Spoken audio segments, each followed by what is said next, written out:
Di tengah aktivitas sosial, agama, dan budaya, kami mendapati sebuah inisiatif yang menginspirasi dan memberi harapan dan keberkahan, yaitu Bank Sampah Sekumpul. Pada tahun 2010, Bank Sampah Sekumpul didirikan dengan satu komitmen utama, melindungi lingkungan kita yang indah. Setiap hari warga Sekumpul dengan sukarela membawa sampah mereka ke sini, sebagai awal dari perubahan besar. Di Bank Sampah Sekumpul, sampah-sampah ini tidak lagi dianggap sebagai limbah. Mereka melihatnya sebagai sumber daya yang tak terbatas, menciptakan berbagai produk daur ulang yang bermanfaat. Direktur Bank Sampah Sekumpul Dewi menjelaskan bagaimana proses manajemen sebuah bank sampah bisa berjalan efektif dan sangat berkontribusi bagi lingkungan. Jadi di Bank Sampah Sekumpul ini kita rutinitas setiap hari kita buka seperti biasa dari jam 8 pagi aktivitas sampai jam 2 siang itu untuk layanan terhadap masyarakat yang ingin menabung sampah dan yang lainnya. Kemudian ada sistem juga di tempat kita itu untuk layanan kepada masyarakat dalam pengangkutan sampah rumah tangga.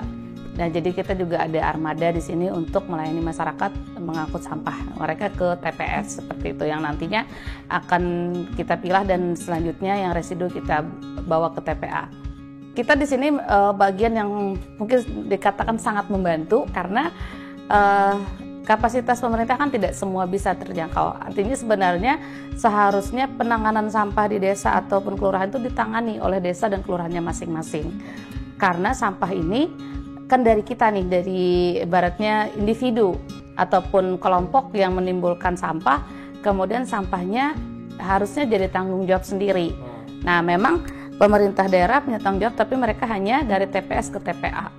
Nah, dari rumah, dari kita sendiri itu harus kita sendiri yang ngantar. Bukan kita taruh di pinggir jalan atau bukan kita taruh sembarangan. Nah, di situ juga lah peran bank sampah ini.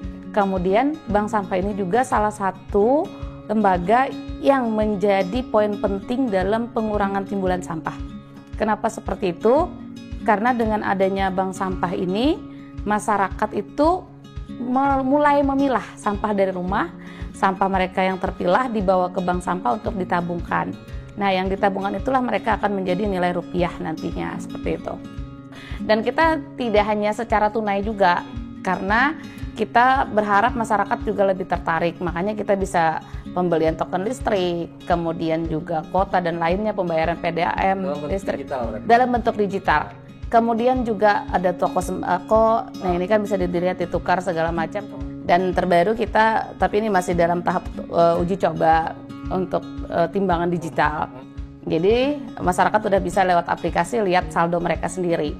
Udah lihat jenis sampah. Memantau melalui betul, melalui gadget mereka udah bisa memantau seperti itu. Inovasi. Ya, jadi inovasi kita yang terbaru itu kita juga harus berbasis digital kan saat ini, tidak bisa hanya manual saja mengingat zaman yang sudah terus berkembang seperti itu.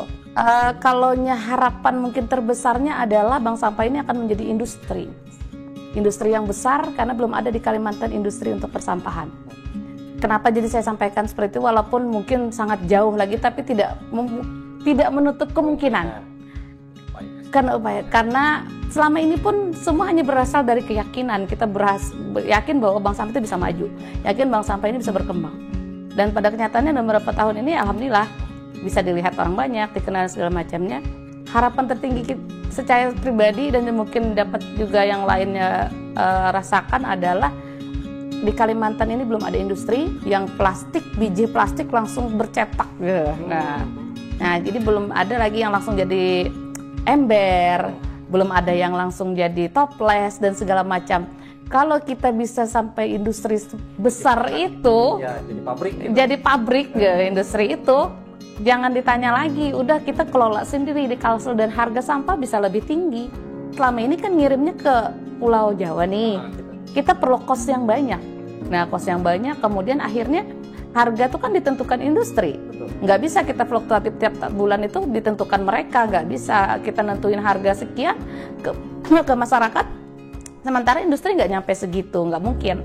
Jadi kalau kita punya industri sendiri, kita bisa enak nentuin harga kayak gitu. Setidaknya lebih menguntungkan banyak masyarakat, karena kan di tempat kita sendiri. Jadi kalau untuk secara umum gitu ya, pada seluruh masyarakat, saya hanya berharap dan selalu mendoakan dampak sampah ini tidak hanya kepada kebersihan saja. Karena dampak sampah ini berdampak kepada perubahan iklim kita. Karena membakar sampah, iklim kita yang berubah saat ini, dan iklim yang ekstrim ini juga berdampak kepada perekonomian masyarakat. Lahan yang tidak bisa lagi subur, kemudian padi dan segala macam tidak sebagus dulu, karena sampah plastik di mana-mana di tanah, segala macam dia merusak. Nah, disitulah perlunya kita, ayo sama-sama kita saling menyadarkan bahwa ternyata sampah ini merupakan penimbul emisi yang besar juga untuk lingkungan kita. Dan jangan lupa dalam menangani sampah ini niatkan aja ibadah dalam menjaga bumi kita.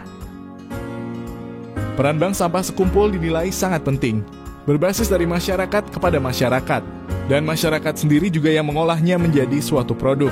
Bank Sampah Sekumpul tidak hanya mengubah sampah, tetapi juga mengubah hidup masyarakat sekumpul. Mereka memberikan peluang kerja dan meningkatkan kesejahteraan masyarakat. Hari ini, Bank Sampah Sekumpul telah menjadi inspirasi bagi banyak komunitas di seluruh dunia. Mereka memiliki visi untuk terus tumbuh dan mengubah lebih banyak sampah menjadi berkah. Bank Sampah Sekumpul adalah bukti bahwa dengan semangat, kerja keras, dan komitmen, kita semua dapat berkontribusi untuk menyelamatkan bumi kita.